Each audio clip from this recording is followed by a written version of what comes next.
Diseminasi hasil modul 1.4 Budaya Positif oleh Ibu Tina Puji Lestari, S.Pd.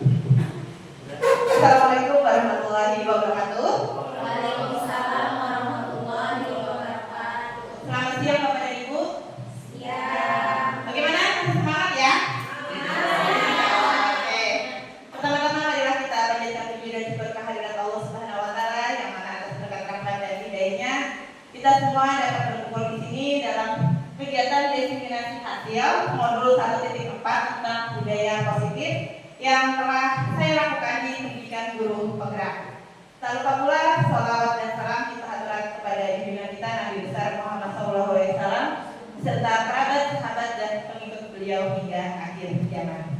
Saya ingin mengucapkan terima kasih banyak dulu kepada Bapak Kepala Sekolah yang memberi kesempatan kepada saya dan mengizinkan saya untuk menyampaikan hasil yang telah saya dapatkan pada program pendidikan guru penggerak angkatan 10. Dan saya juga mengucapkan terima kasih banyak kepada rekan-rekan semua yang berkenan hadir untuk mengikuti sesi diseminasi hasil tentang budaya positif.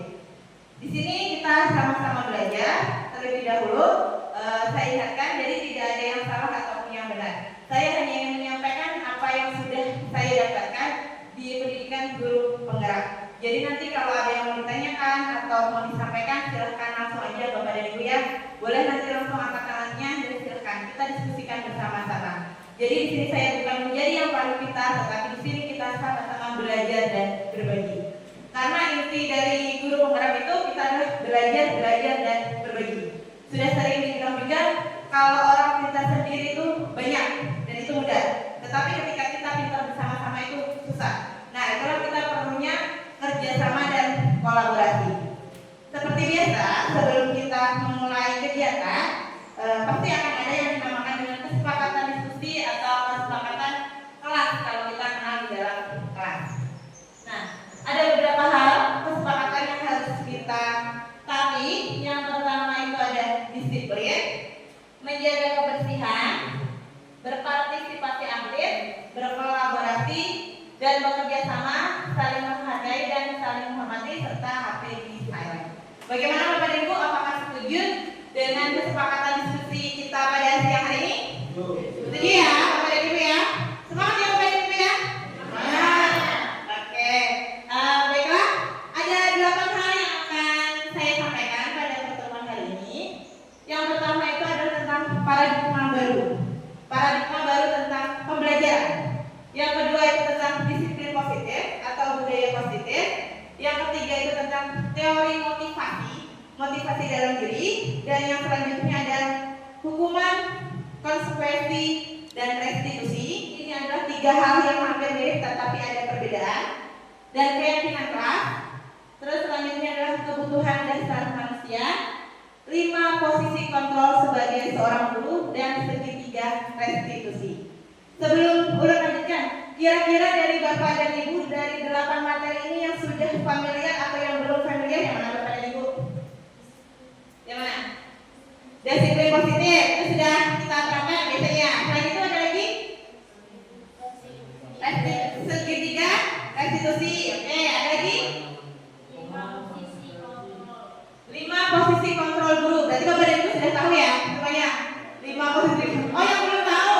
Yang belum tahu tadi segitiga restitusi, 5 posisi kontrol. Ya, nanti akan saya jelaskan satu persatu. Kita mulai yang pertama dengan pembelajaran dengan paradigma baru. Apa sih pembelajaran dengan paradigma baru? Ketika saya belajar di guru penggerak, pembelajaran dengan paradigma baru itu adalah tentang pembelajaran berdiferensiasi.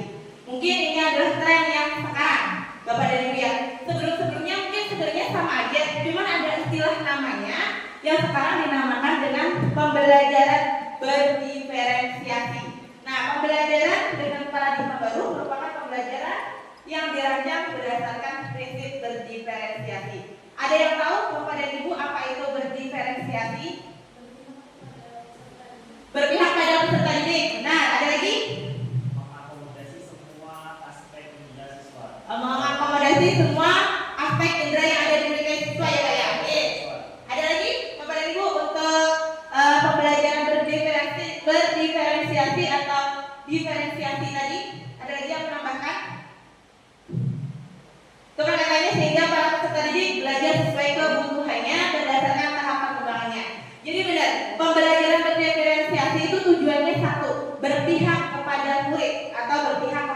siswa sesuai dengan Ki Hajar Dewantara atau filosofi Ki Hajar Dewantara bahwa pendidikan itu harus berpihak pada murid dan murid. Itu yang harus kita ingat.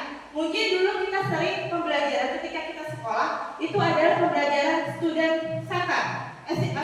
teacher center atau guru yang menjadi utamanya atau objek utamanya, ya kan?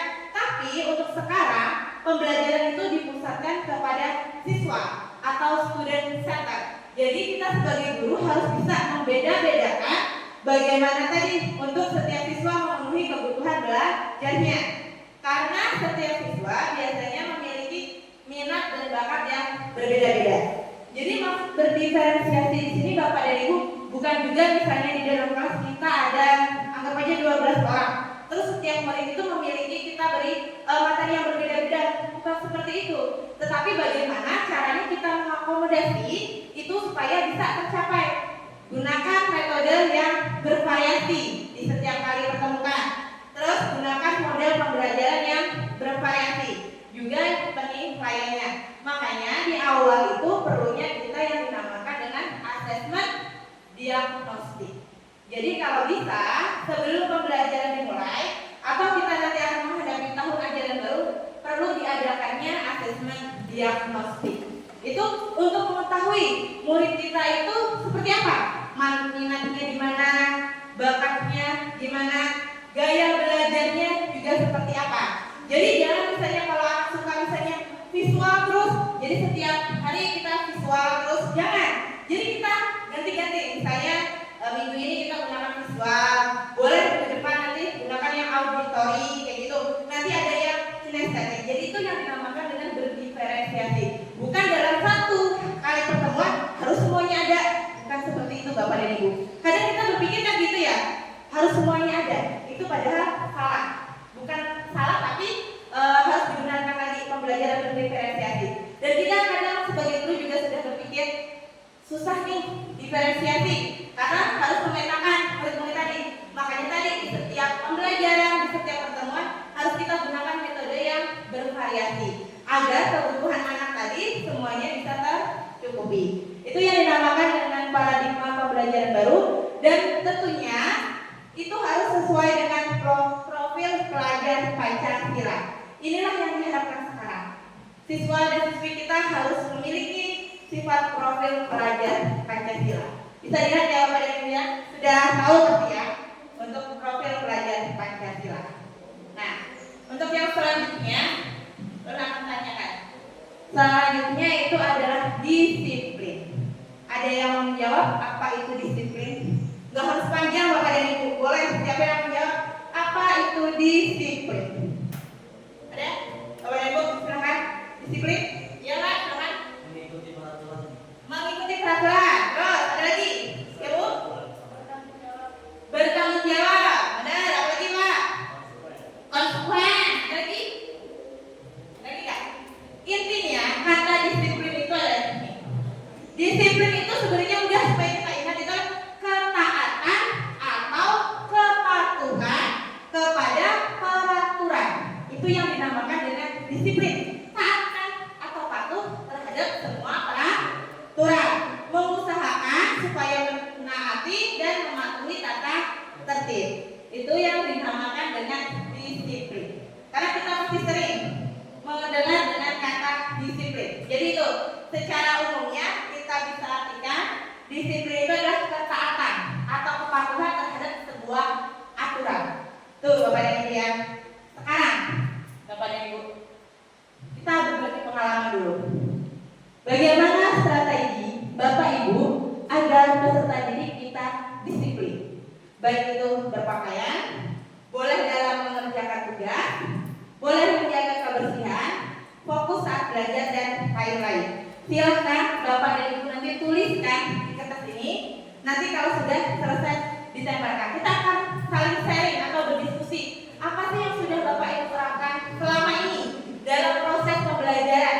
Boleh dalam itu tadi berpakaian, bagaimana kita mendisiplinkan siswa berpakaian atau mengerjakan tugas. Pasti Bapak dan Ibu punya trik-triknya sendiri. Nah, nanti kita akan menghubungkan dengan pembelajaran yang selanjutnya. Apakah disiplin yang kita buat tadi sudah sesuai atau belum? Makanya jangan ragu-ragu tuliskan apapun yang Bapak Ibu sudah laksanakan, yang pernah Bapak Ibu laksanakan. Karena biasanya dengan kita berbagi seperti ini, saya sebelumnya nggak tahu nih kalau mendisiplinkan siswa dengan cara yang ini. Ternyata ada metode yang lebih bisa diterima gitu. Paham ya Bapak Ibu ya? Boleh, teori bagikan dulu. Ayo warna apa Bapak? Pink. Warna apa Pak? Hah? Bebas, sampai cowoknya pink-pink ya? Bebas ya? Ditulisnya jangan yang dilanjutnya Bapak dan Ibu ya, supaya nanti kita bisa sudah hafal. Bebas nanti terbalik ya, sampai sebaliknya Bapak dan Ibu ya. Aduh ya? Ayo boleh ya. Mau 3 lembar nggak apa-apa, kita berbagi Bapak dan Ibu. Boleh salah satu, boleh semuanya. Ya, nanti dalam mengerjakan tugas disiplin kita gimana? Dalam mana? Salah satu boleh, itu cuma contohnya aja. Bisa menggunakan bagaimana disiplin itu. Nggak usah kasih aja. Nggak apa-apa. Kalau mau diberi nama juga boleh, nggak apa-apa Bapak Ibu. Silakan Ulun beri waktu 5 menit untuk menuliskan dari disiplin tadi.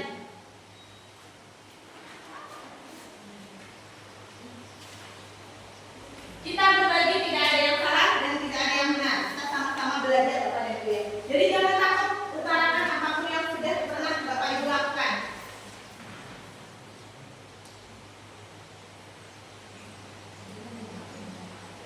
Karena kan banyak ya Bapak dan Ibu pasti disiplin yang sudah kita lakukan untuk anak-anak kita semua. Karena dari tujuan dari ini tadi kita ingin membiasakan budaya positif. Ya.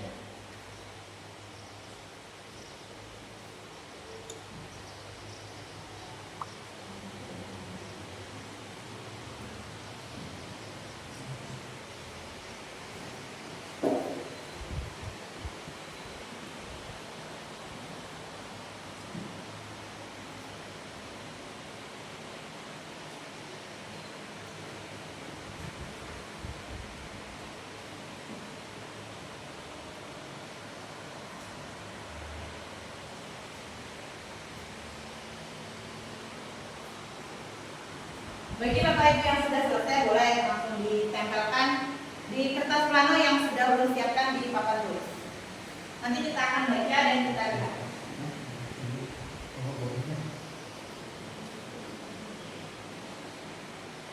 Semakin banyak ide dari Bapak Ibu akan semakin bagus. Karena kita bisa menerapkan dan mencoba apakah hal tersebut bisa kita terapkan.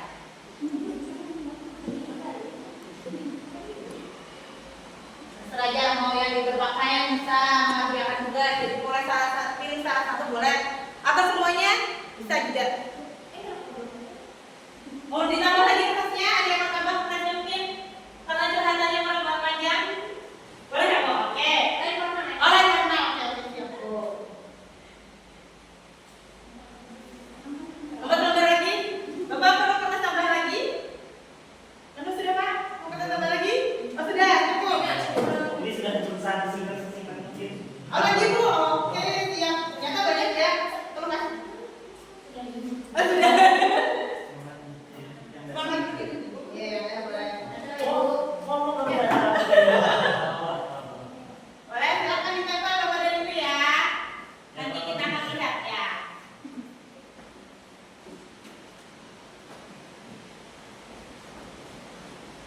Disiplin, karena kita berbagi dulu Bapak dan Ibu. Sebelum saya menyampaikan materi, kita berbagi dulu pengalaman seperti itu.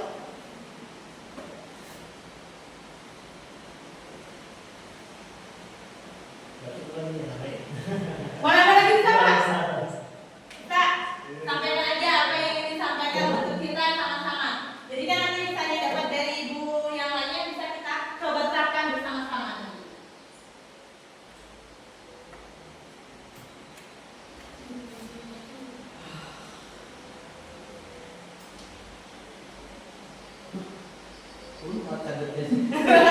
Boleh. Halo Bapak, kan itu boleh Pak, bervariasi kita. Ini namanya berdiferensiasi juga Bapak dan Ibu yang sudah. Jadi kan setelah siswa, ketika yang diberikan arahan saya tadi kan cuma tidak boleh menulis di yang ada tempelannya. Nah, ini juga yang namanya dengan diferensiasi tadi Bapak dan Ibu nih. Kan anak-anak itu kreatif, sama dengan kita belajar hari ini. Nah, ada anak yang kreatif dia punya seperti ini.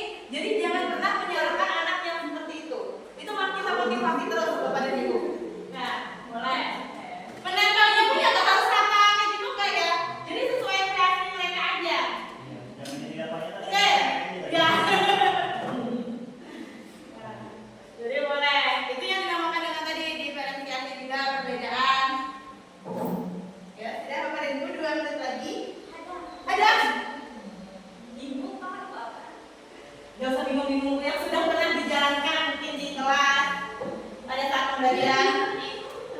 Boleh kan ada dan lain-lainnya Bu? Boleh nih. Ada dan lain-lain. Kalau untuk sudah semuanya di sini nanti gak cukup. Jadi makanya udah tulis dan lain-lain. Mungkin kan Bapak dan Ibu nanti bingung yang mana, jadi boleh mengambil salah satu dan juga boleh di luar itu. Banyak nih Bapak dan Ibu.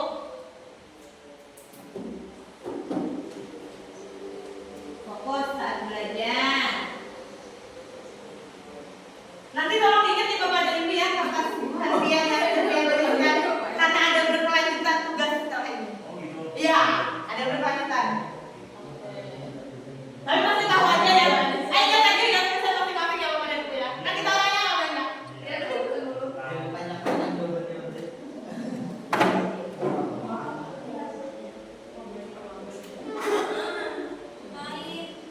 Ayo, Ibu, sudah.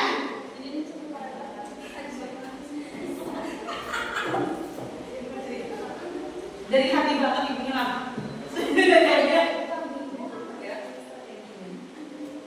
Strategi seperti apa untuk penerapan disiplin kepada anak-anak kita? Pastikan Bapak dan Ibu punya strategi masing-masing mendisiplinkan anak. Jadi kita sama-sama sharing, kita berbagi bagaimana cara mendisiplinkan siswa kita. Boleh kalau sudah ditandangkan Ibu di depan.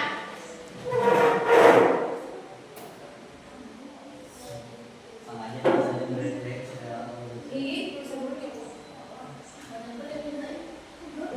Dari hati banget ya.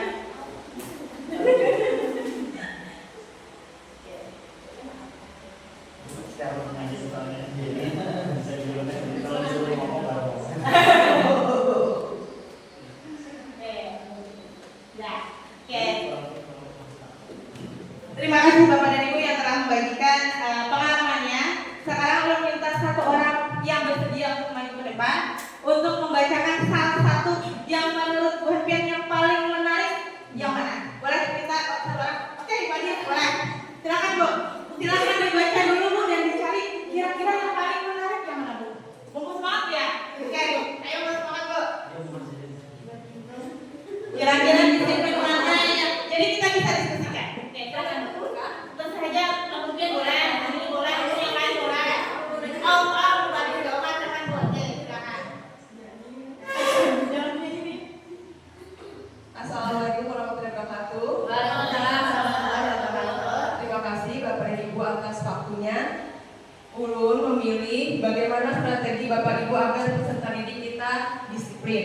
Kalau ulun memilih yang berpakaian dan menjaga kebersihan. Berpakaian, mohon maaf Bapak dan Ibu guru, kita terutama sekolah di sini berpakaian dulu. Terutama gurunya berpakaian harus rapi, yang enak dia siswa, yang menarik. Terutama memakai kaos kaki saat mengajar. Otomatis kita diperhatikan siswa. Oh, itu Ibu Adis contohnya memakai kaos kaki. Oh, Ibu Adis rapi. Oh, Ibu Adis tadi sangat cantik misalnya. Nah, itu akan membuat siswa bersemangat walaupun itu di siang hari ataupun sudah sore hari. Jam-jam kayak gini kan biasanya anak-anak lebih ada fokus lagi, ada yang ngantuk, ada yang bosan dan sebagainya. Menurut itu adalah dulu memilih yang berpakaian seperti itu.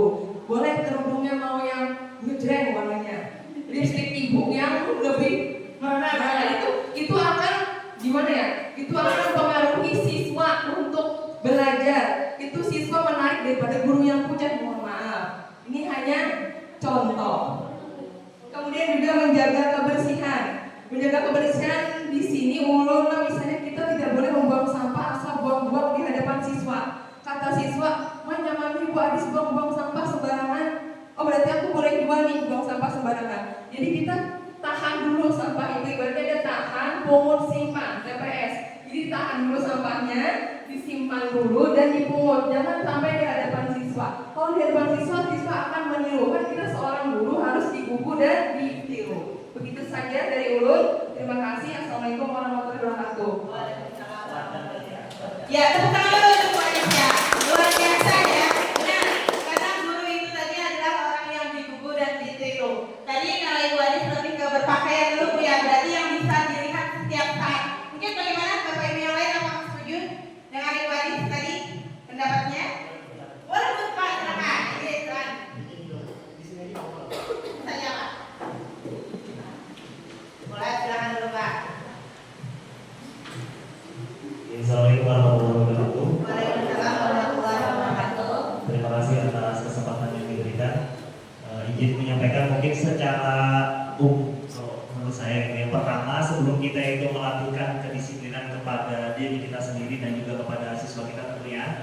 bagaimanapun walaupun kita usia sebagai seorang guru gitu kan, kita juga perlu banyak belajar juga, kadang disiplin, kadang tidak dan sebagainya, itu memang manusiawi lah.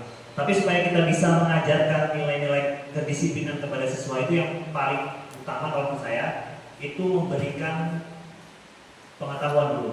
Kenapa sesuatu itu harus dilakukan? Karena misalnya kamu tepat waktu dan sebagainya, tapi kita nggak kasih alasan kenapa kamu harus tepat waktu, ya. Terus kemudian kamu harus pakai baju yang rapi dan sebagainya, tapi kalau kita nggak memberikan alasan kenapa harus rapi dan sebagainya, nah itu akan menjadi sia-sia karena itu akan menjadi doktrin. Yang penting saya lakukan ini, yang penting saya lakukan ini, tapi kita nggak ngerti alasan aslinya itu apa.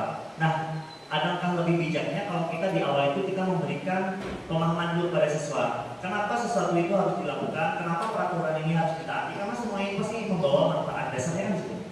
Nah, setelah memberikan pengetahuan, barulah kita menjelaskan peraturan itu secara detail. Misal bajunya harus kayak gimana dan sebagainya, itu detail peraturannya. Karena kalau nggak detail akan bingung ini maksudnya apa ya. Setelah nanti diberikan alasan, terus peraturannya itu detail juga, maka nanti siswa akan diberi kesempatan untuk bertanya, mungkin juga. Setelah itu, kalau sudah paham, sudah tahu detailnya, baru kita punya kesepakatan seperti yang biasa yang kita juga di awal, kesepakatan bersama dulu. Berarti di situ ada mengandung konsekuensi, ada mengandung bisa punishment, bisa reward dan sebagainya. Nah, baru itu kita bisa menjelaskan dan melaksanakan. Terakhir baru kita mengulang-ulang. Misalkan kita peraturan tentang kebersihan, kelas harus bersih sebagainya. Kalau sekali saya yakin itu nggak akan manjur gitu kan ya. Makanya harus diulang terus. Sering mengingatkan, namanya orang pendidikan itu harus diulang. Hari ini suruh bersih, besok kotor lagi, dia ingatkan lagi. Kayak gitu terus sih. Kalau pola saya kurang lebih seperti itu. Baru kita menggunakan strategi yang lebih mendetail lagi, itu konsep dari awal. Terima kasih. Terima kasih banyak tambahan dari Bapak Dani tadi ya. Sebelum kita mencontohkan, berarti kita memberi arahan dulu kepada anak-anak. Itu memang benar Bapak dan Ibu. Ketika kita tidak memberitahu dulu kepada anak-anak apakah ini salah, apakah ini benar, anak-anak itu hanya menganggap cuma mematuhi apa yang kita suruh, tetapi tidak lebih ke dalam hati. Maka dari itu, dari Bapak dan Ibu, nih coba kita lihat. Inti dari disiplin positif itu adalah pembiasaan yang baik yang dilakukan dengan penuh kesadaran dan tanggung jawab. Itu inti dari disiplin positif. Tadi benar, kita hari ini misalnya bisa disiplin. Apakah besok kita bisa disiplin? Belum tentu. Makanya perlunya pembiasaan. Pembiasaan itu kan tidak cuma satu kali, tapi terus. Hari ini sudah baik, nanti kita teruskan lagi. Jadi itu inti dari disiplin positif itu adalah pembiasaan hal yang baik yang dilakukan dengan penuh kesadaran dan tanggung jawab. Mungkin pada awalnya kita tidak sadar atau tidak merasa bertanggung jawab, tapi karena terus-menerus kita lakukan, akhirnya kita sadar, oh disiplin ini sangat penting. Disiplin ini sangat untungnya buat saya apa? Gitu, Bapak dan Ibu. Pasti akan seperti itu. Ini yang dinamakan dengan disiplin positif dan menumbuhkan disiplin yang ada di dalam diri. Intinya terkadang anak-anak itu banyak yang disiplin itu masih dari luar atau unsur ekstrinsik ya Bapak dan Ibu. Hanya berupa karena kita menyuruh. Banyak anak kita yang belum disiplin yang dari dalam diri mereka atau unsur intrinsiknya. Itulah kita sebagai guru, peran kita menumbuhkan yang tadi, yang intrinsik yang ada di dalam diri mereka, kesadarannya. Karena ini kesadaran ini yang perlu kita garisbawahi Bapak dan Ibu. Banyak anak-anak yang belum sadar tentang disiplin positif. Bisa kita tadi dengan mengarahkannya terlebih dahulu. Setelah diarahkan, hari ini misalnya diarahkan, kita sebagai guru berarti langsung mencontohkan hari ini. Dan besok juga harus terus seperti itu. Dan ini juga disiplin positif ini perlu kerjasama Bapak dan Ibu. Misalnya hari ini saya berpakaian rapi, Ibu Anis berpakaian rapi, tapi ada Bapak Ibu guru yang lain tidak berpakaian rapi, anak-anak menganggap pasti berpikiran gini, Bapak atau Ibu yang satunya aja nggak rapi, nggak apa-apa kok. Kan kayak gitu. Jadi perlunya kerjasama dan kolaborasi. Jadi apa yang mau kita tanamkan, apa yang mau kita disiplinkan, semua warga sekolah itu harus tahu terlebih dahulu, baru kita terapkan. Paham ya Bapak dan Ibu ya? Untuk disiplin positif itu berarti pembiasaan. Intinya di kata pembiasaan dan kesadaran diri dan juga tanggung jawab. Itu aja intinya, gak usah terlalu yang panjang-panjang. Tapi kita tahu, oh disiplin itu berarti disiplin positif itu adalah pembiasaan yang baik. Apa itu? Tujuannya, pasti setiap kegiatan itu ada tujuannya. Tujuan dari disiplin positif itu adalah menanamkan tadi, kita tahu motivasi internal yang ada di dalam diri siswa. Karena biasanya sekarang kita lihat siswa itu pasti tadi motivasinya masih dari luar. Misalnya dia hari ini disiplin karena hanya takut kepada guru, ya kan? Atau misalnya yang takutnya sama ibu Tina, ya kan kayak gitu. Berarti itu apakah sudah termasuk motivasi internal? Belum. Itu malah hanya motivasi eksternal dari luar. Ketika ibu Tina tidak ada, mereka akan melanggar aturan tersebut, kayak gitu. Jadi tugas kita ini tadi menumbuhkan motivasi internal yang ada di dalam peserta didik sehingga mereka bisa berperilaku dengan mengacu pada nilai-nilai kebajikan. Ya Bapak dan Ibu, yang universal dan berdampak jangka panjang. Karena tadi kalau misalnya motivasi ekstrinsik dari luar itu dampaknya hanya jangka pendek. Itu tadi kalau hari ini misalnya Ibu Tina tadi mencontohkan harus tepat waktu, hari ini ya mereka tepat waktu, besok diulang lagi terlambat. Jadi itu seperti itu. Makanya tadi disiplin itu harus terus diulang-ulang dilakukan pembiasaan. Di sini ada kata-kata kebajikan universal.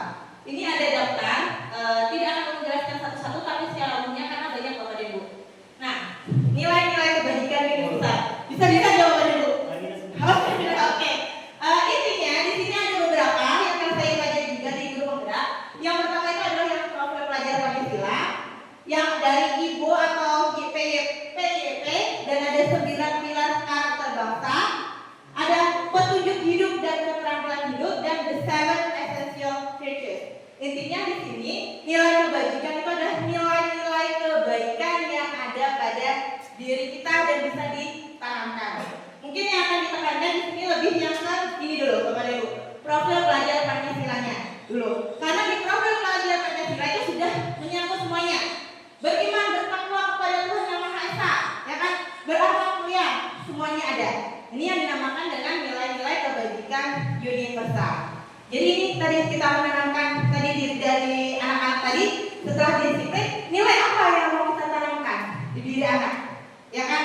Misalnya kalau disiplin tadi berpakaian rapi, berarti kan dia nilai yang dia ada adalah mandiri, ya Bapak Ibu ya, mandiri kan? Kalau nggak mandiri gimana? Dia mau disiplin, gitu Bapak Ibu. Saya Bapak Ibu ya, selanjutnya ini kata panjang, jadi tidak perlu penjelasan karena intinya kita tahu nilai-nilai kebajikan itu adalah nilai-nilai yang baik yang kita anggap baik atau yang positif. Yang selanjutnya itu adalah tentang motivasi. Sebelum kita ke motivasi, sebelum menjelaskan ke motivasi, ada sebuah kasus yang harus Bapak Ibu pecahkan terlebih dahulu. Kita baca dulu ya. Ayo boleh bacakan ya, karena panjang. Ibu Anas, guru kelas 2 SD, mendapatkan masalah. Murid-muridnya tidak bisa tertib berdiri antri di depan pintu kelas dan selalu berebutan masuk ke dalam kelas setelah jam istirahat usai. Ini tentunya sangat mengganggu proses pembelajaran, di mana kelas tidak dapat mulai tepat waktu karena Ibu Anas sibuk menenangkan murid-muridnya untuk waktu yang cukup lama. Akhirnya Ibu Anas berpikir cepat dan mengandalkan stiker bintang, ya kan? Setiap murid-muridnya akan masuk kelas usai jam istirahat, Bu Anas akan mengiming-imingi murid-muridnya dengan stiker bintang. Siapa yang dapat berdiri lurus dan berbaris rapi antri di depan pintu dapat bintang dari Bu Anas. Sebagian besar murid-muridnya menyambut tantangan tersebut dan langsung berdiri rapi di depan pintu agar mendapatkan stiker bintang tersebut. Hal ini terus dilakukan Ibu Anas selama beberapa minggu karena cukup berhasil membuat murid-muridnya berdiri rapi antri di depan pintu sampai pada suatu saat Ibu Anas sakit dan terpaksa digantikan oleh Pak Heru. Pak Heru tidak mengetahui tentang stiker bintang tadi dan benar saja pada saat mau masuk kelas usai jam istirahat murid-murid kelas 2 kembali berebutan masuk ke kelas. Yang ingin ditanyakan, apa yang terjadi dan mengapa hal seperti itu bisa terjadi Bapak dan Ibu? Boleh disampaikan pendapatnya? Ada yang mau mencoba? Gak apa-apa, kita sharing aja. Ini kan sama juga dengan permasalahan kita Bapak dan Ibu ya. Cuma di sini kan lebih ke Ibu Anas. Dicontohnya di sini Ibu Anas dan Bapak Heru. Nanti kalau lu mau pakai nama-nama berbeda, kalau ada tersinggung atau apa, jadi lu mencari kelas yang berbeda. Tetapi padahal ini juga sama dengan kejadian kita. Anak-anak kan ada seperti misalnya di kelas Bapak ini tenang, ya kan, entah diberi apa tuh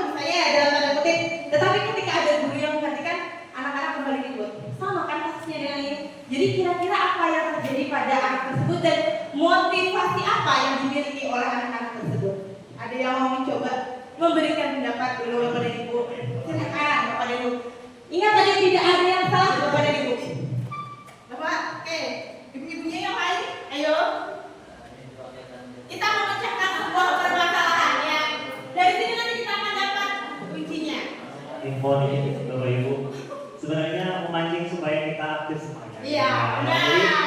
jadi nanti yang lainnya bisa langsung angkat tangan aja, respon aja. Salah dan benar kan tidak diperhitungkan juga. Iya. Kita cuma menyampaikan pendapat. Mau izin Bu? Iya.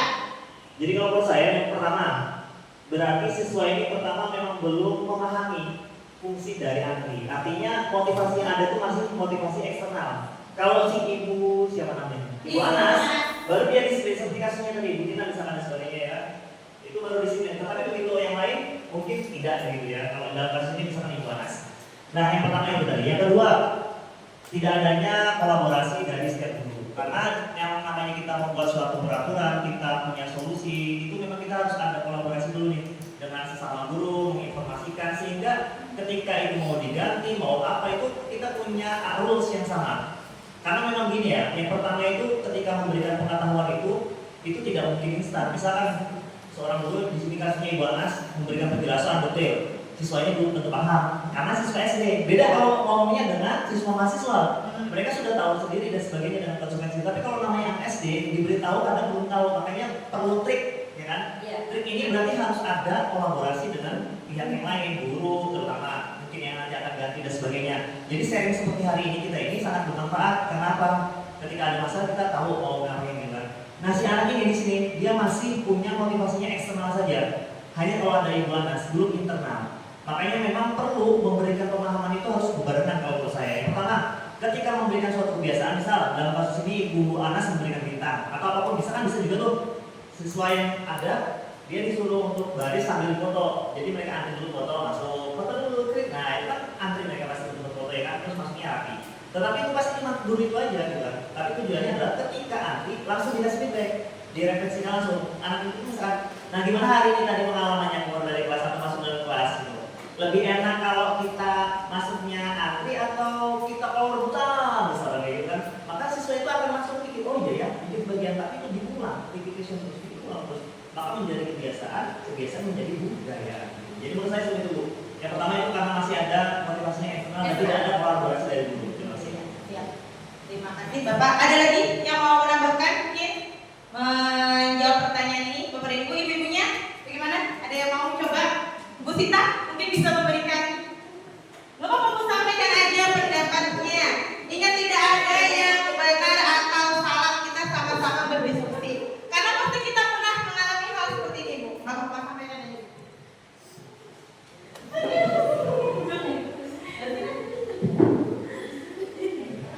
Apa yang kira-kira masih itu tadi, motivasi apa yang masih dimiliki anak? Kayak gitu nah, motivasi apa yang masih dimiliki anak dan bagaimana cara kita menyikapinya kalau ada hal seperti ini? Oke, silakan Bu.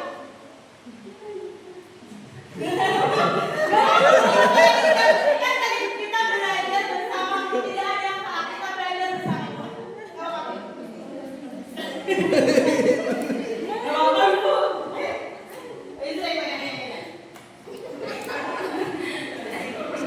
ingat jangan takut mengungkapkan pendapat Bapak ini. Terima kasih atas waktunya. Ibu Sita. Ini mungkin apa namanya, setuju dengan Bapak Dani tadi. Apa yang dijelaskan Bapak Dani tadi memang sudah sangat jelas sekali. Iya betul. Jadi sedikit aja untuk menambahkan, mungkin tadi ya memang yang terjadi tadi kan karena ini sistemnya jadi reward kan ya. Nah jadi baca anaknya itu jadi terbiasa perilakunya tuh. Oh iya. Perilakunya terpola karena ada si reward tadi. Jadi bukan karena dari dalam dirinya sendiri. Makanya jadi motivasinya masih motivasi eksternal, belum internal. Mungkin tadi kekurangannya dari Ibu Anas ya tadi kata Bapak Dani, kembali lagi karena kurang adanya pemberian feedback atau pemberian pemahaman kepada si anak-anak tadi. Cuma dikasih kayak yang penting tenang, yang penting anak aku tanggung jawabku sudah terlaksana. Nah seperti itu kalau saya lihat. Terima kasih. Jadi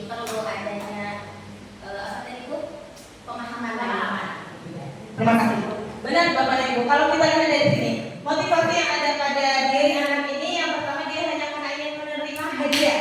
Ya kan, makanya dia bisa berbaris dengan rapi. Tetapi ketika digantikan dengan guru lain, kembali lagi tadi karena belum adanya motivasi intrinsik yang ada di dalam diri anak tersebut.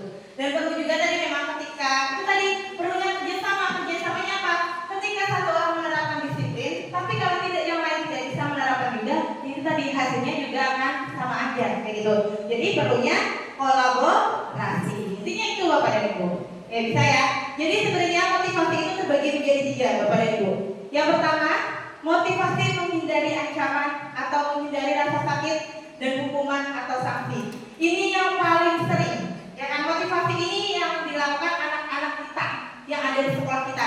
Dia hanya ingin menghindari ancaman atau menghindari hukuman. Itu motivasinya. Misalnya, kalau ditanya, kenapa hari ini tidak terlambat? Pasti jawabannya adalah karena supaya tidak dihukum. Berarti itu masih masuk motivasi eksternal. Dampaknya apa dan Bapak dan Ibu?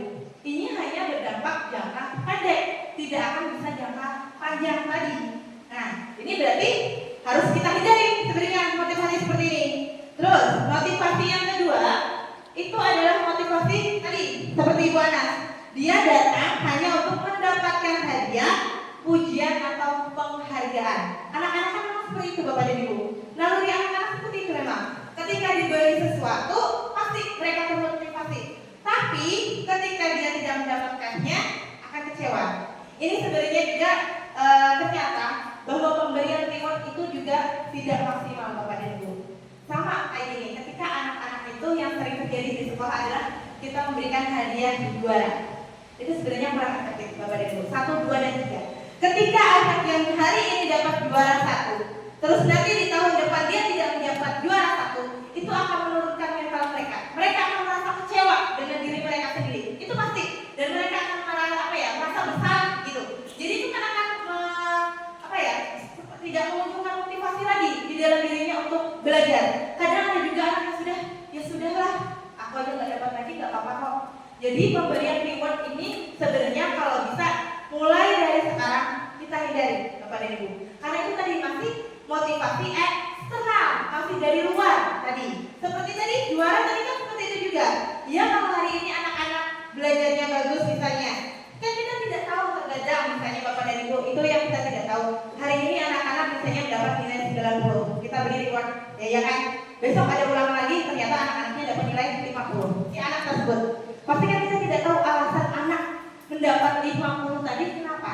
Kita tahunya hanya memberi reward kepada nilai yang tinggi, tetapi tidak mencari alasan di balik itu. Itulah gunanya motivasi atau motivasi internal nanti di dalam dirinya.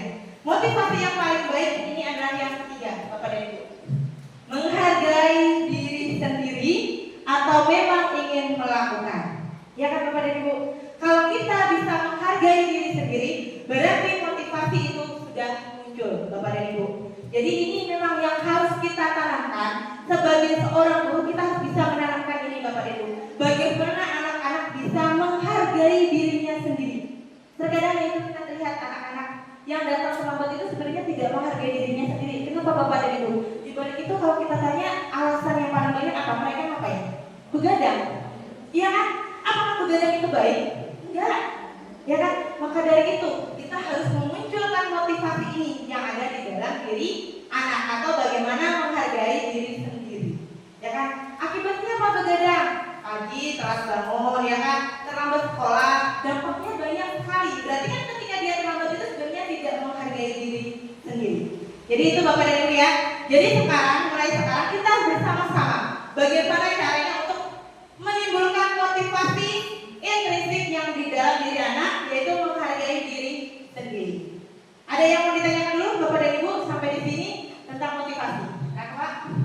Ada yang tanya? Kalau kita lanjutkan ya. Oke, langsung kita selanjutnya adalah tentang hukuman, konsekuensi, dan restitusi. Mungkin bahannya sudah paham ya dengan apa itu hukuman, apa itu konsekuensi, ada restitusi, ada yang tahu atau baru mendengar? Kalau ulun jujur, ketika ulun belajar di pendidikan guru penggerak, ulun baru tahu apa itu namanya restitusi. Padahal ternyata setelah ulun pelajari,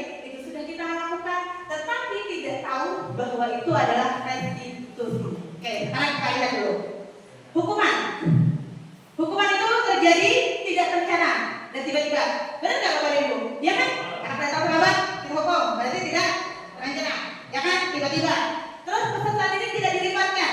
Ya, kita tidak tahu mencari alasan anak itu terlambat. Tidak dilibatkan.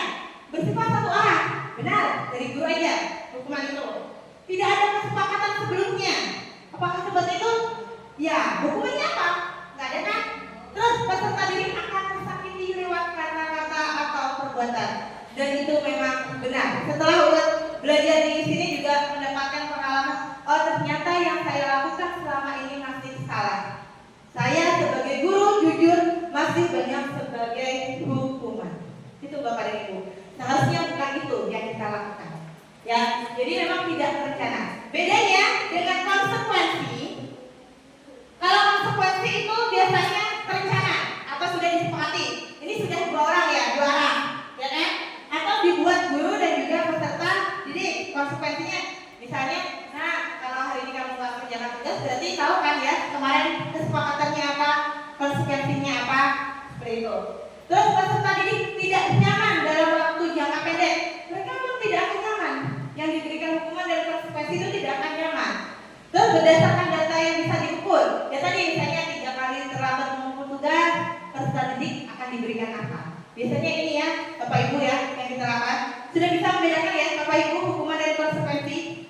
Kalau hukuman dan konsekuensi itu membuat anak menjadi negatif sebenarnya. Ini kan negatif, konotasinya negatif, hukuman dan konsekuensi. Sekarang Bapak Ibu coba lihat.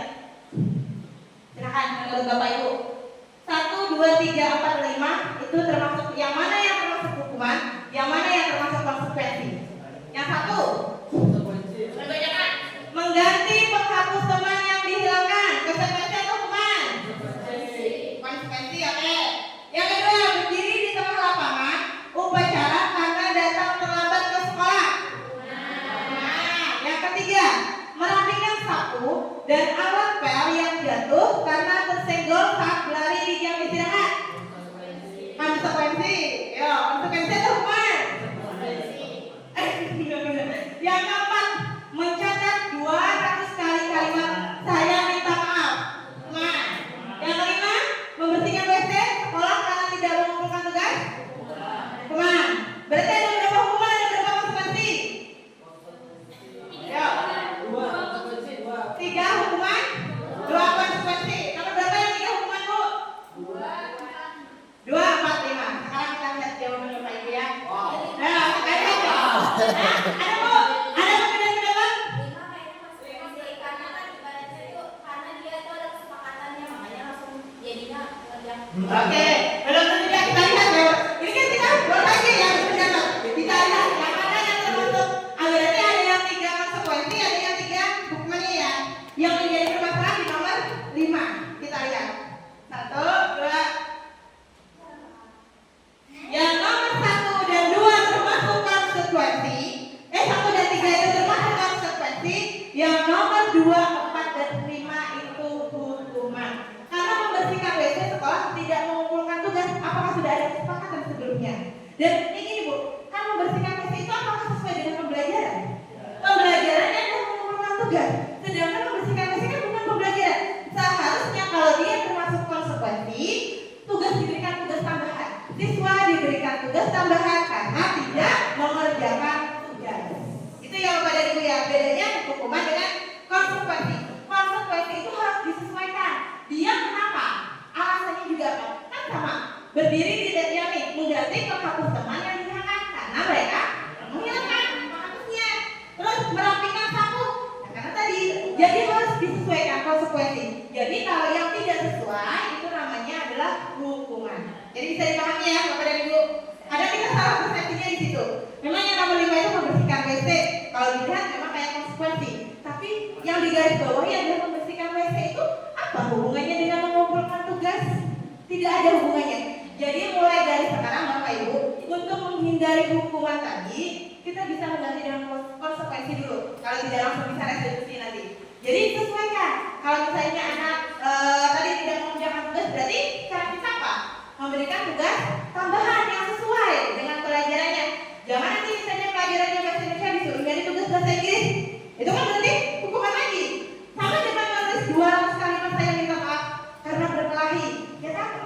itu apa gunanya? Tidak ada bermanfaat. Itu ya Bapak dan Ibu ya. Itu yang dinamakan dengan hukuman dan konsekuensi. Sudah bisa dipahami sampai di sini?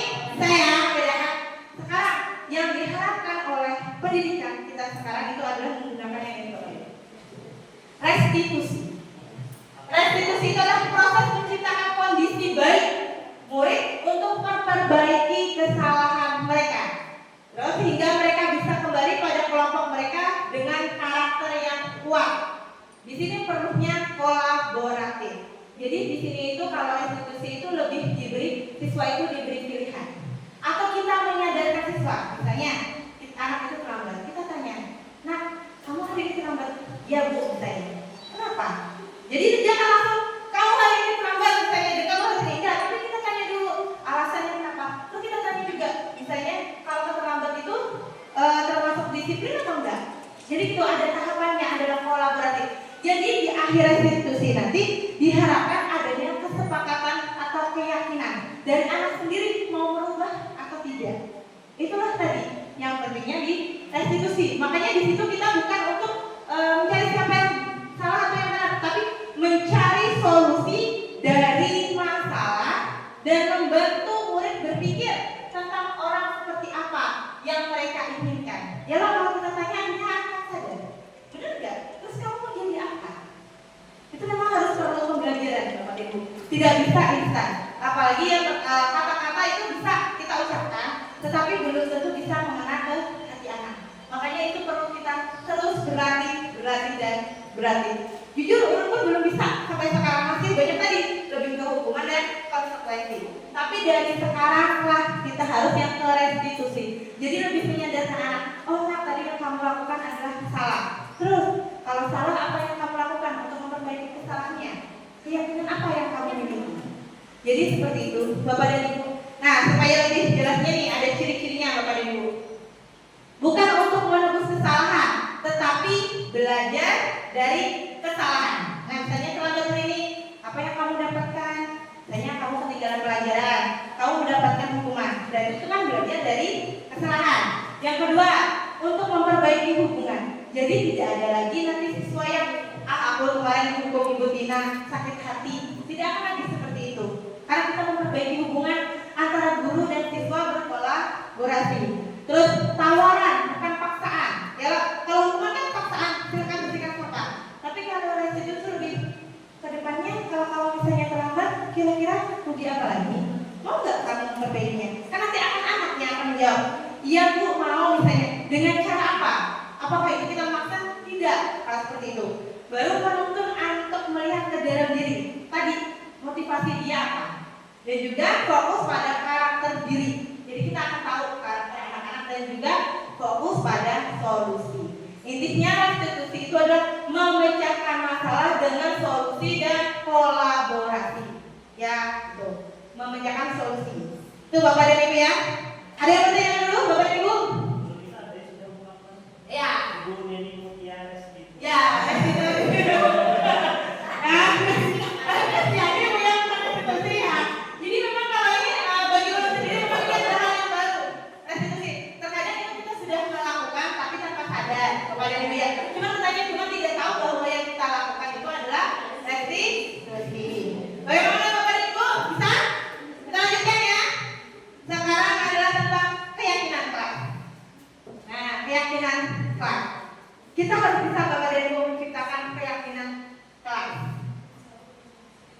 Keyakinan kelas itu adalah nilai-nilai kebaikan yang menyeluruh atau nilai-nilai kebaikan yang disepakati baik itu dari guru maupun dari siswa.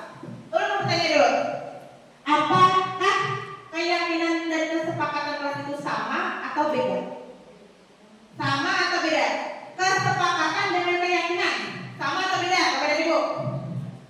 Kesepakatan dan keyakinan beda atau sama? Beda. Apa bedanya? Samanya.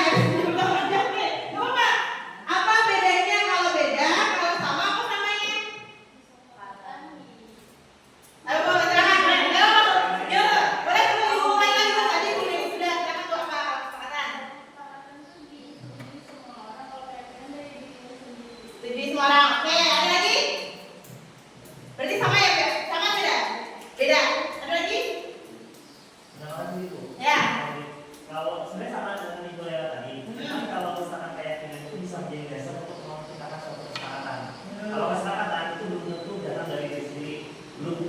bisa jadi terpaksa saat datang memang menjaga kebersihan, padahal dia masih belum paham Ya. itu apa. Tapi kalau keyakinan itu kan dari dasar diri sendiri, baru kalau memang bisa keyakinan menjadi kesepakatan, tetapi tidak semua kesepakatan itu adalah keyakinan.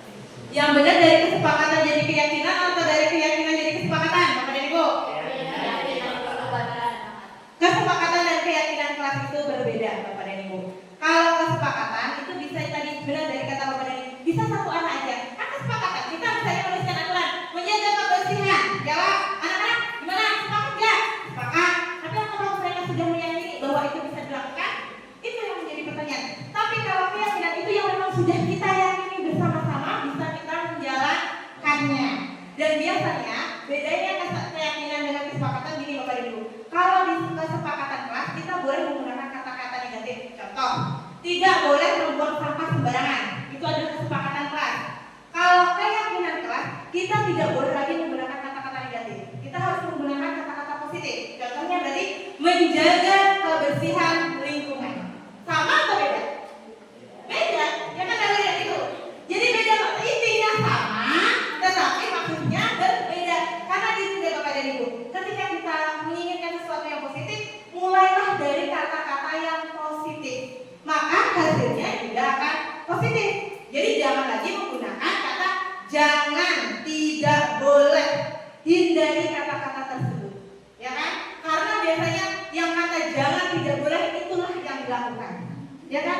Iya, benar kan? Ya, jangan membuang sampah. Buang sampah sembarangan. Ya, Pak. Jangan merokok, misalnya ya. Contohnya ke bapak-bapak misalnya, malah merokok. Ya kan? Bukannya memang benar. Makanya mulai dari sekarang kita belajar bersama-sama hindari tadi kata-kata negatif. Jadi kalau kesepakatan masih boleh menggunakan kata-kata negatif, kalau keyakinan itu harus menggunakan kata-kata positif. Tadi hubungannya dengan nilai-nilai kebajikan universal tadi. Jadi misalnya kita jangan berisik, ya lah.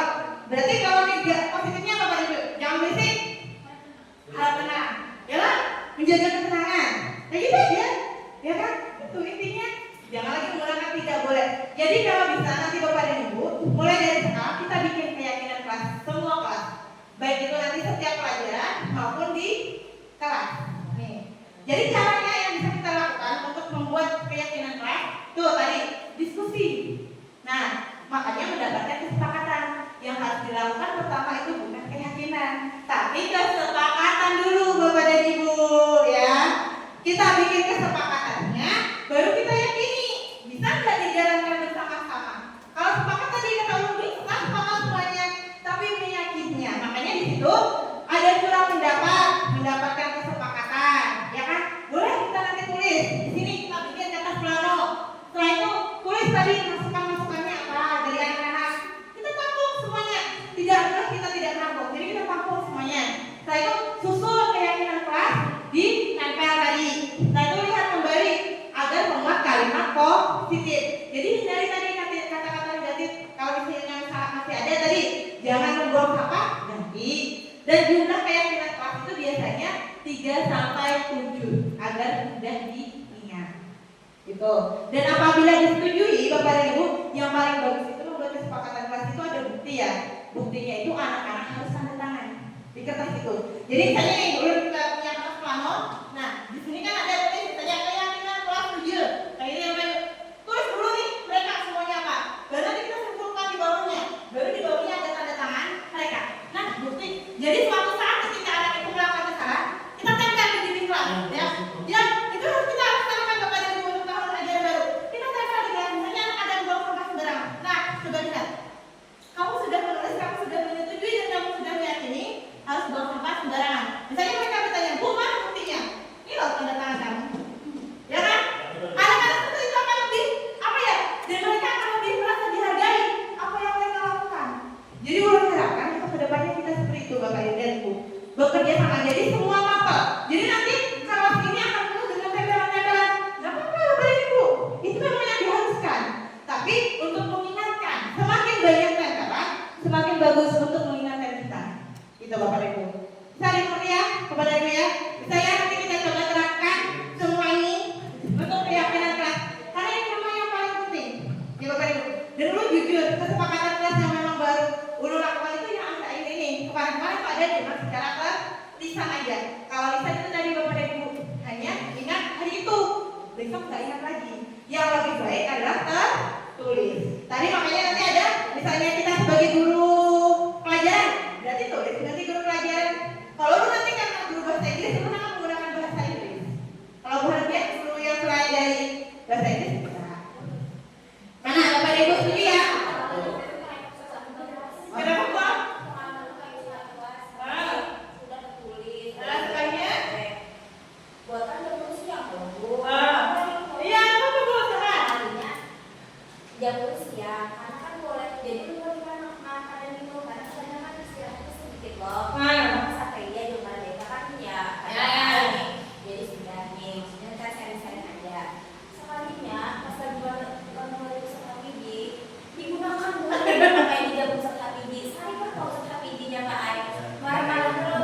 sih?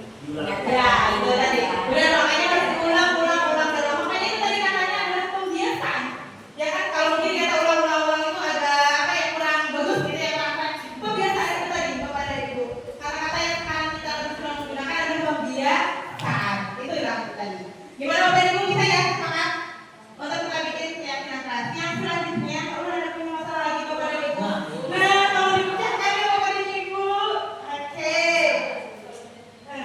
Ternyata punya banyak masalah ya Ibu Tina ya. Jadi kita hari ini bicara masalah Ibu Tina. Ya, masalah Ibu Tina lagi di kelas 2. Ibu Ambar, guru wali kelas 2, dia sedang pelita hati, sedang bingung menghadapi ulah salah satu murid di kelasnya yang bernama Doni. Ya, Doni itu kayaknya yang memang sesuatu ya. Beberapa anak di kelas 2A telah datang padanya dan mengeluhkan Doni yang seringkali meminta bekal makan siang mereka dengan kasar. Ya kan? Jika Anda menghadapi situasi seperti Ibu Ambar, apa yang akan Anda lakukan? Menurut Anda, kira-kira apa alasan Doni melakukan hal itu? Bagaimana Bapak Ibu? Apa tuh ditanya? Ada murid lagi ketiga di kelas, kan memang ada Bapak Ibu seperti itu. Bukan makanan sih, misalnya pulpen kah, ya kan? Atau benda-benda apakah tiba-tiba diminta pastikan sampelnya ke wali kelas atau guru, ya kan? Itu kira-kira kenapa ya Bapak Ibu? Ayo, karena, ayo silakan Bapak Ibu. Boleh Pak? Masuk. Ini bisa boleh? Ya udah Bu. Kita harus melakukan restiani.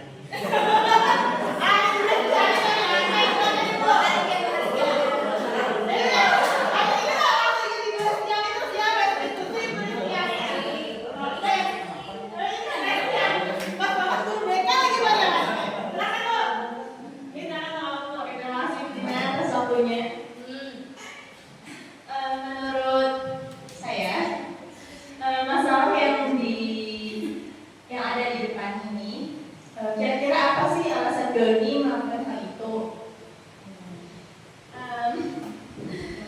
Alasan menurut saya Doni melakukan itu adalah karena Doni belum memahami apa sih hak kepemilikan gitu. Kemudian mungkin sebagai guru ya, yang harus dilakukan adalah untuk memberikan pemahaman kepada Doni bahwa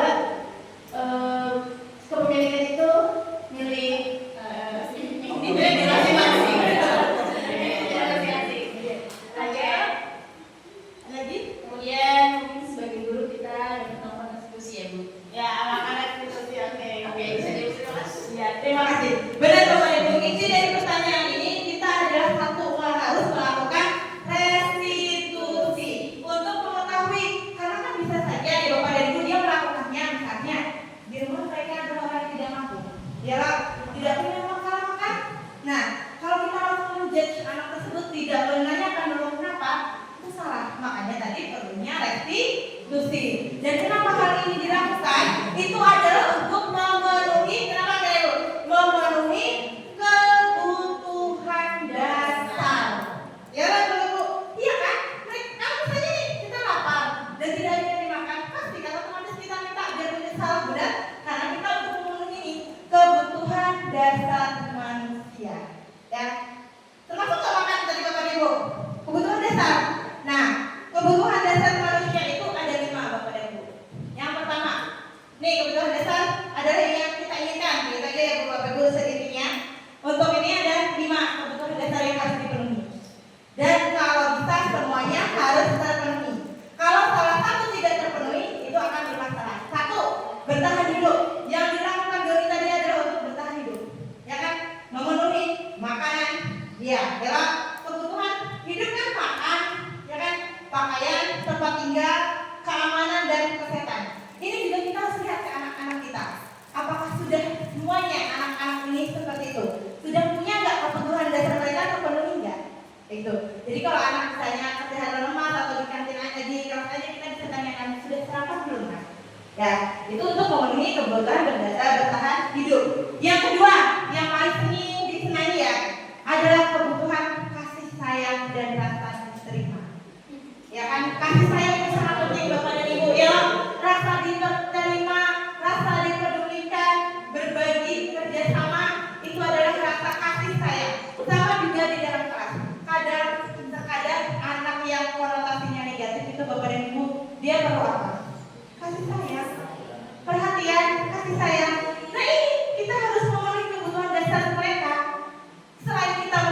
kebutuhan dasar kita juga harus bisa memenuhi kebutuhan dasar anak, yaitu kasih sayang dan rasa diterima. Mungkin mohon maaf kalau mereka dari anak berasal dari keluarga broken home, pasti coba lihat bapak dan ibu di kelas, mereka akan mencari masalah. Setelah kita cari tahu, mereka perlu kasih sayang, ya kan?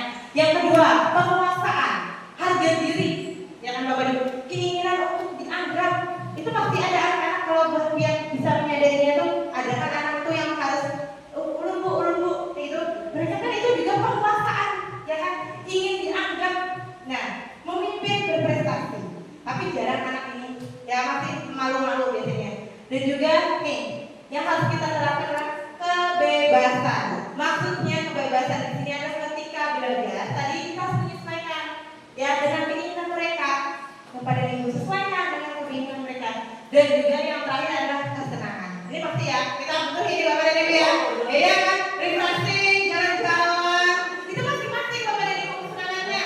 Nah bermain, ngobrol, tertawa, bercanda, itu juga kesenangan. Jadi untuk kita itu harus bisa memenuhi kebutuhan dasar ini tadi. Ke anak-anak juga harus kita serahkan kepada ibu ya, untuk bertahan hidup, kasih sayang, penguasaan, kebebasan, dan juga kesenangan. Oke, sudah bapak dan ibu ya, bisa ya? Insya Allah. Yang selanjutnya lagi sekarang nih, peran kita sebagai guru lagi. Peran kita sebagai guru ya bapak ibu, banyak ya ternyata ya. Oke, posisi kontrol guru. Ada yang tahu bapak dan ibu apa itu posisi kontrol guru? Posisi kontrol guru. Saya nih, ada 5 posisi kontrol guru bapak dan ibu. Sebagai penghukum, pembuat rasa bersalah, sebagai teman, sebagai pemantau, dan sebagai manajer. Sekarang gue mau tanya nih bapak ibu, jujur kalau saya sebagai penghukum, terus ya, sekarang kita tanya satu-satu. Dari ibu Lisa, posisi kontrol Pian selama ini yang dilakukan sebagai apa ibu? Teman, oke. Penghukum, teman, kamu mantau, oke. Oh banyak, kamu maksudnya? Semuanya? Ya, pembantu sebesar ada. Ya, semuanya bisa ya? Sebagai teman, ibu bisa? Penghukum pemantau, betul kan? Ada mantan pemantau, penghukum berarti ya? Pak, sebagai teman manajer Pak. Penghukum pemantau, berani?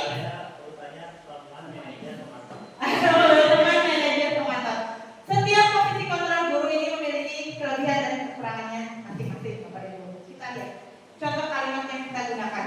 Kasihannya loh. Nih, biasanya kalau kita menggunakan kata hukum, berarti artinya akan berdampak seperti ini bapak dan ibu ya. Mereka akan merasa tertekan, ya kan? Kamu tidak ini kata-kata yang kita gunakan. Kalau kamu tidak mengerjakan ini, ya loh, kamu harus seperti ini.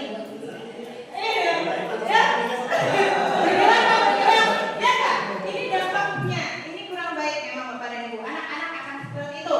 Dia akan merasa terbebani, dia akan kecewa. Memang pada hari itu dia akan menuruti, tapi besoknya tidak lagi. Dan ini kata-kata yang sering digunakan ketika kita menghukum anak. Benar ya bapak dan ibu ya? Nah sekarang yang kedua, pembuat rasa bersalah. Wah, ya loh. Aduh, nanti kamu hari ini ibu kecewa sekali. Kan, ya kan berarti kan kayak gitu ya beda. Memang dia kan itu hari itu aja bisanya melakukannya misalnya, tapi hari yang lainnya tidak. Berarti juga masih kurang efektif. Yang selanjutnya sebagai teman, ya lakukan demi ibu nak. Ya sudah, ibu bantu bereskan. Ya. Tapi sebagai teman ini baik, tapi negatifnya adalah anak akan tergantung dengan kita. Ya, dan ketika kita bertindak tegas, anak akan merasa kecewa. Ya, itu pasti bapak ibu kalau dia katakan. Bapak merasakan sendiri ketika orang sebagai teman terlalu dekat dengan anak itu akan sulit dikontrol. Dan mereka akan hanya mau dengan kita aja, yang lainnya tidak akan mau. Itu kan ketergantungan. Dari ini harus juga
ada masalah, kita cari tahu kenapa anak itu bermasalah dan juga mencari solusinya sesuai dengan tadi restitusi tadi Bapak dan Ibu. Kembali berhubungan semuanya. Jadi posisi yang paling baik sebagai guru itu adalah posisi manajer. Ya Bapak dan Ibu sesuaikan dengan restitusinya. Paham ya? Bapak dan Ibu. Ya, restitusi bukan restitusi ya. Nah, jadi kalau kita mulai dari sekarang itu tadi kita sebagai manajer Bapak dan Ibu. Nah, masih ada Bapak dan Ibu ya? Semangat ya Bapak dan Ibu masih ya? Semangat. Kan? Satu lagi. Yang terakhir itu tentang segitiga restitusi. Apa itu segitiga restitusi? Bukan restitusinya. Nah, restitusi tadi kan memperbaiki ya. Jadi segitiga restitusi itu dimulai dari yang pertama. Segitiga yang pertama itu kita adalah validasi, menstabilkan. Ini dulu Bapak Ibu, menstabilkan identitas. Ya, yang pertama kita sebagai guru itu harus bisa menstabilkan identitas. Yang kedua, ini yang ke bawah, ya kan? Yang kedua itu adalah validasi tindakan yang salah. Dan yang ketiga adalah menanyakan keyakinan. Tadi kalau kita menggunakan restitusi seperti itu Bapak dan Ibu, kita gunakan dulu menstabilkan identitas. Itu kita sebagai guru juga menstabilkan identitas ini bisa juga kita menstabilkan emosi kita. Jangan ketika kita mau merestitusi anak-anak, kitanya dalam keadaan emosi. Kalau kita emosi, anak emosi, jadinya perang. Kalau kita masuk itu, tapi kita stabilkan dulu emosi kita. Jadi kalau ada anak yang terlambat, mulai sekarang ya sama-sama kita belajar kepada Ibu ya. Ya diam dulu lah, tenangkan dulu hati kita, ya kan? Baru nanti kita panggil anak itu ke kantor, misalnya. Dan juga Bapak dan Ibu, ketika kita memarahi anak juga mulai dari sekarang mau belajar juga, jangan di hadapan orang, tapi cukup kita berdua. Dan juga jangan pernah meninggal ketika kita masih memberi konseling atau apa, kita tinggalkan anak itu. Kadang kan ada seperti itu, itu juga anak merasa terabaikan Bapak dan Ibu. Nah, jadi tindakan yang pertama itu adalah menstabilkan identitas. Nih, kalau segitiga restitusi itu adalah suatu proses dialog yang dijalankan guru atau orang tua dapat menghasilkan murid yang mandiri dan tanggung jawab. Intinya di sini segitiga restitusi itu membantu murid untuk memecahkan permasalahannya. Ingat, restitusi itu bukan untuk menebus kesalahan, tetapi memperbaiki, ya atau belajar dari kesalahan. Ingat Bapak dan Ibu ya. Jadi berhubungan tadi restitusi dengan segitiga restitusi. Kalau tadi kan kita hanya mengenal restitusinya aja, sekarang bagaimana cara kita merestitusi orang? Restitusi ini sebenarnya banyak bisa kita lakukan, bukan hanya untuk anak, sesama teman bisa. Kita permasalahannya kita punya juga bisa direstitusi. Nih, menstabilkan identitas. Jadi ketika kita menstabilkan identitas tadi bisa kita tadi menanyakan dulu. Berbuat salah itu adalah hal yang wajar nak, ya kan? Biasanya kita gitu, yang menggunakan tadi. Tapi itu tadi kata-kata jangan bukan sekadar kata-kata. Jadi mungkin boleh kita sekali dua kali kita menggunakan kata-kata yang baik, tetapi untuk kedepannya lebih ditekankan ke dalam hati. Sesuatu yang disampaikan dari hati akan sampai ke anak juga melalui hati mereka. Tapi kalau hanya sekedar kata-kata yang baik, wah kayak gitu, tapi tidak dengan hati, tidak akan juga sampai ke hati anak tersebut. Nah, jadi juga tidak nih. Yang kita mau menyadari, kan misalnya kita pernah terlambat juga, kita bilang, misalnya Bapak Ibu juga pernah konak, misalnya Ibu juga pernah dulu terlambat seperti kalian. Ya gitu aja. Tapi jangan juga nanti misalnya anaknya terlambat dulu kita nggak pernah terlambat terus kita bilang gitu, nggak boleh juga Bapak Ibu ya. Yang memang harus sesuai dengan kita. Makanya tadi perlulah latihan dan juga seringkali membuat nih. Terus nih, Bapak Ibu tidak tertarik mencari siapa yang salah. Ini yang perlu kita tekankan, ya loh. Tetapi ingin mencari solusi, ya loh. Intinya kan solusi. Bagaimana memecahkan permasalahan ini. Dan juga kamu berhak merasa begitu. Jadi kan dari situ anak akan merasa, oh iya ya, ibu ini atau bapak ini tidak menjudgeku menjadi anaknya nakal, tapi lebih memahami. Jadi kita sebelum restitusi anak, kita harus menstabilkan diri kita dulu, Bapak dan Ibu ya. Yang kedua, itu adalah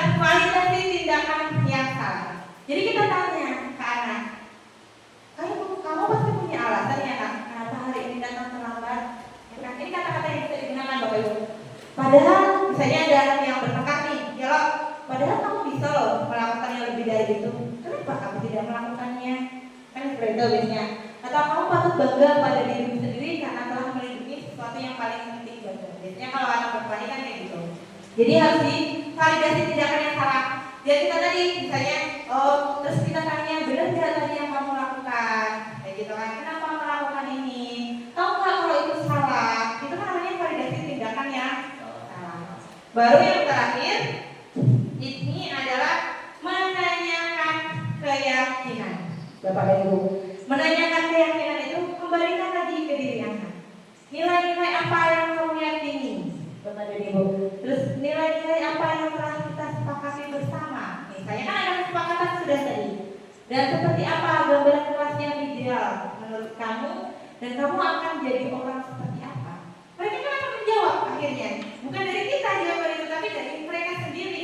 Misalnya tadi, apa yang karakter kita terlambat? Misalnya, kamu mau jadi orang seperti apa? Mereka akan berpikir, oh iya, kalau aku terlambat, aku akan jadi orang seperti apa? Jadi kayak gitu Bapak dan Ibu ya. Ini yang dinamakan dengan segitiga restitusi. Yang pertama adalah menstabilkan identitas, baru memvalidasi, ya, dan menanyakan keyakinan. Ulun mau sedikit berbagi kemarin, Ulun sudah berusaha merestitusi, tapi ini masih banyak kurangnya Bapak. Ini adalah salah satu contoh tugas yang biasanya kami kumpulkan di pendidikan guru penggerak seperti Bapak dan Ibu. Di sini namanya ada demonstrasi kontekstual.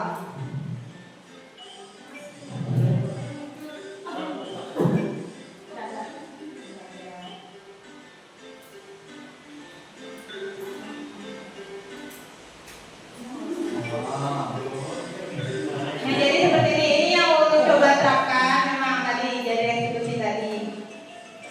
Kalau di sini ulun memang ada beberapa dialog kemarin dengan beberapa siswa. Ya.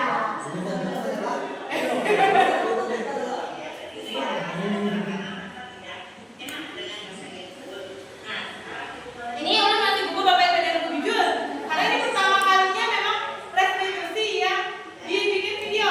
Kalau biasanya kan kita secara langsung aja. Mungkin dari yang pernah kita lakukan mungkin 1 atau 2 belum sampai yang menanyakan keyakinan. Kalian sampai kamu melakukannya kenapa? Yalah, yang paling penting adalah menanyakan keyakinannya. Jadi kurang lebihnya seperti ini Bapak dan Ibu kalau kita melakukan restitusi. Jadi nanti akan sudah mendapat pendapat dari siswanya. Jadi ada juga pendapat dari siswanya. Panjang nih Bapak Ibu. Nah, jadi ada video pendapat dari siswanya juga Bapak dan Ibu. Itu tadi. Jadi kurang lebihnya seperti itu Bapak dan Ibu. Mulai dari sekarang kita berusaha mencoba untuk menerapkan segitiga restitusi. Jadi Bapak dan Ibu bukan hanya masalah di kelas aja ya. Semuanya bisa kita restitusi. Atau misalnya temannya nggak punya uang, ya. Ya permasalahannya kenapa? Kan kita bisa cari solusi kayak misalnya, dengan tambahan apa misalnya untuk mendapatkan uang itu, Bapak dan Ibu. Ada yang mau ditanyakan kan Bapak Ibu? Ada yang mau ditanyakan? Sudah, terima kasih. Alhamdulillah. Tepuk tangan lagi ya semuanya dulu Bapak dan Ibu. Rancangan tindakan untuk aksi nyata. Latar belakang membuat keyakinan kelas bukanlah hal yang mudah dilakukan. Kita dihadapkan dengan murid-murid yang memiliki latar belakang, kebiasaan dan karakter yang berbeda-beda.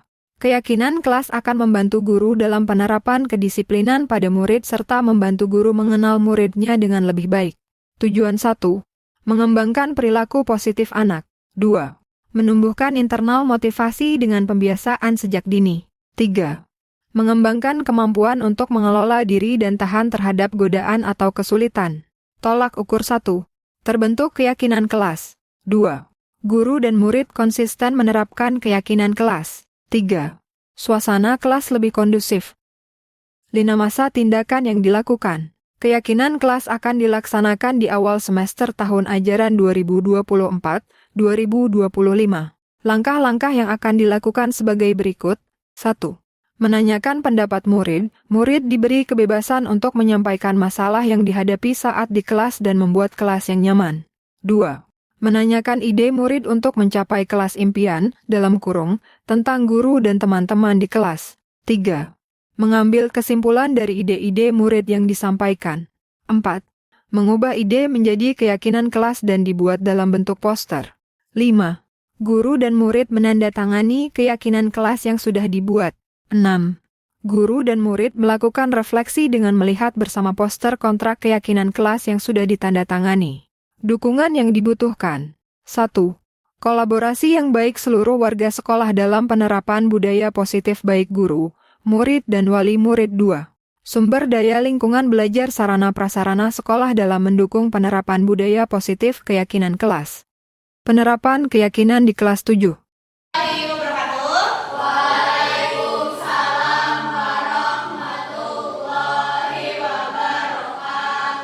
Good morning, student.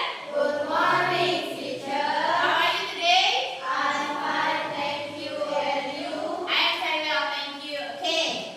Siapa yang tidak turun hari ini? Apakah turun semua? Turun semua. Ya, bagus berarti ya. Oke, sebelum kita mulai pembelajaran pada pagi hari ini, kita akan bikin kesepakatan kelas. Tetapi sebelum itu ibu minta kalian berdiri dulu. Boleh berdiri dulu? Nah, berdiri ya. Karena ini jamnya tadi sudah jam istirahat ya. Oke, sekarang nanti kalau ikut ibu ya, nanti kalau misalnya ibu bilang pagi, kalian hukumnya sekali. Oke, paham? Kalau siang berarti berapa kali hukumnya? 2. Kalau sore? 3. Kalau malam? 4. Kalau malam itu kan tidak bisa hening, jadi hukumnya sekali. Kayak gini. Gak boleh tepuk diri, misalnya ibu bilang malam, itu kalian gini aja, ya. Sah? Sah. Nah, coba ya, ini konsentrasi, mengatur konsentrasi kalian. Ibu, semua angkat tangannya dulu di atas kepala, jadi nanti bawa ke kelihatan. Semuanya angkat. Siap? Ya, ibu bilang pagi, pagi, pagi, sore, malam. Belum, belum konsentrasi. Ingat kata ibu tadi kalau malam setengah, berarti tidak ada tepuk, tidak ada suara tepukan. Belum, kalau malam biasanya kan sunyi, hening, ya. Oke, start. Konsentrasi. Sekali lagi. Siap? Siang, siang, siang, pagi, malam. Masih ada. Ulangi lagi. Masih ada temennya yang belum konsentrasi, nggak bisa. Harus konsentrasi semuanya. Sekali lagi. Jumilah. Sekali lagi. Pagi, pagi, siang, siang, sore, pagi, malam. Ya, harus konsentrasi ya.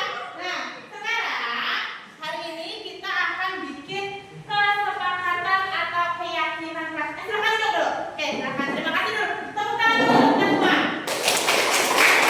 Hari ini kita akan bikin tentang kesepakatan atau keyakinan kelas. Ada yang tahu apa itu kesepakatan kelas dulu? Boleh jawab? Apa? Perjanjian. Oke, apa lagi? Ada yang bisa jawab lagi? Boleh angkat tangannya? Apa?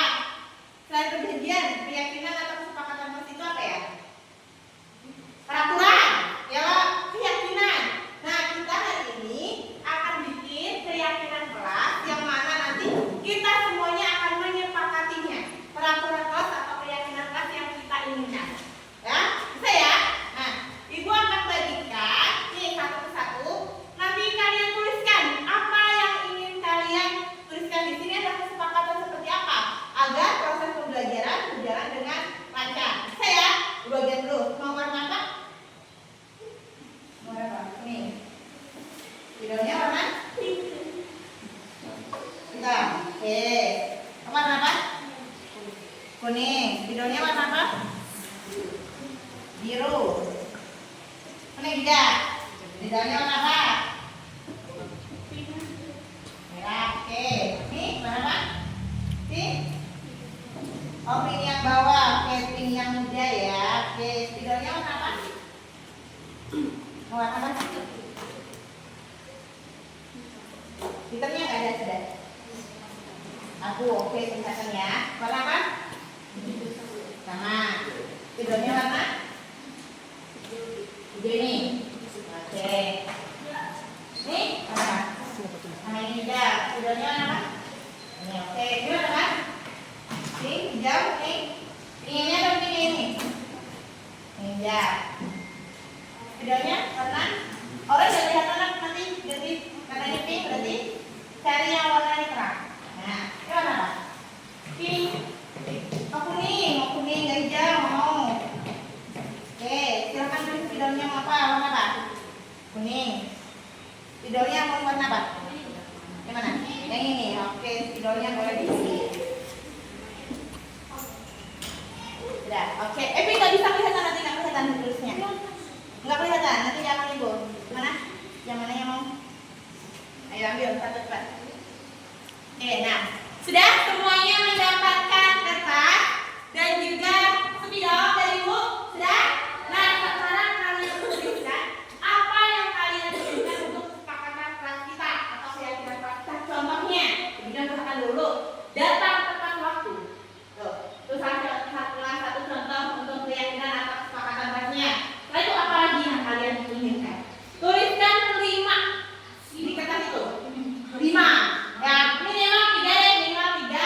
supaya belajar itu menyenangkan dan juga nyaman, itu seperti apa? Hal-hal yang kalian inginkan.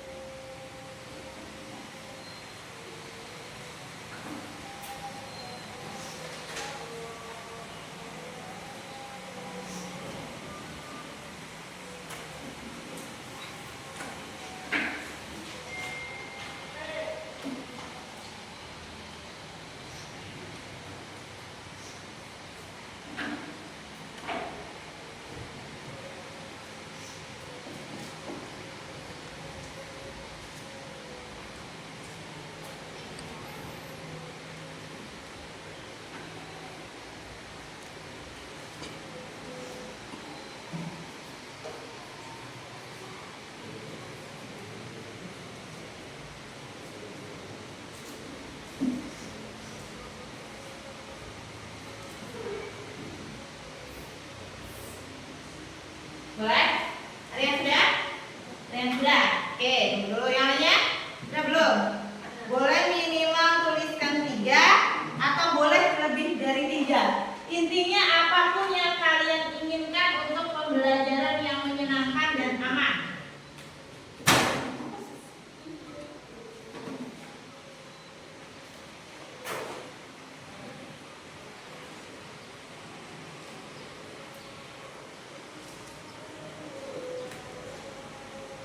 Sudah ya? Nah, sudah.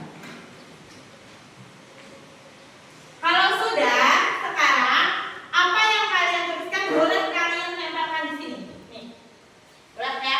Boleh silakan kalian maju dan kalian tempelkan satu persatu di sini. Tempatnya terserah aja. Yang penting yang di sebelah sini ya. Boleh silakan maju satu persatu gantian. Dari yang sebelah sini dulu boleh. Silakan ditempel langsung.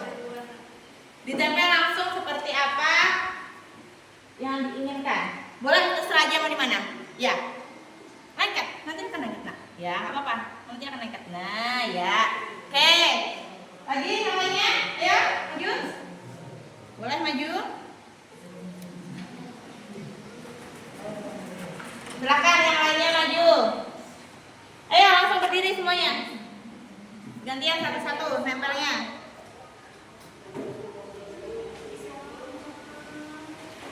Nggak apa-apa sama, nggak apa-apa. Ya, nggak apa-apa. Kan kita bikin kesepakatan bersama nanti. Namanya juga keyakinan kelas, berarti yang sama. Ayo lagi, siapa yang maju? Di satu persatu silahkan ditempelkan. Boleh di mana aja, nggak apa-apa. Kreasi kalian.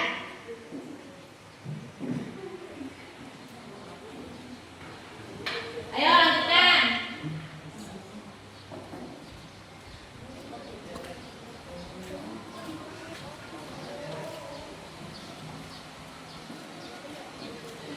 Ya boleh. Ayo yang lainnya sambil berdiri. Cepat aja. Bisa. Oh ini tadi kebalik. Ini ada yang kebalik. Boleh langsung ditempelkan. Ayo sawahnya. Boleh sawahnya langsung maju. Mau di mana aja boleh. Punya siapa ini yang dibalik-balik? Ya lagi yang lain. Sawahnya. Maju. Ayo berdiri. Tunggu kan.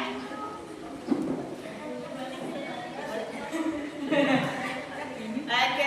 Ya kenapa dibalik? Ada apa-apa ini bisa aja nah. Ini nggak apa-apa ini bisa aja nah. Satu lagi. Ini sama juga ya? Nggak apa-apa. Oke dah. Oke. Terima kasih ya kalian sudah mengumpulkan kesepakatan kelas yang kita inginkan. Sekarang Ibu akan membaca satu persatu. Kira-kira kesepakatan kelas apa yang ingin kita capai? Ya. Oke, kita lihat dulu. Yang pertama ada datang tepat waktu. Apakah ada lagi datang tepat waktu? Disiplin, jangan berisik. Saat belajar jangan menoleh ke belakang. Memang ada yang menoleh ke belakang saat belajar? Tidak boleh mengobrol. Oke, kipas angin yang tidak adil. Aduh, kipas angin yang tidak adil ya. Piket sesuai jadwal, jangan berisik. Nah, ini kan ada beberapa. Berarti kita yang datang tepat waktu dulu. Kira-kira bisa nggak kalian? Datang tepat waktu.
Mau menggambar? Boleh.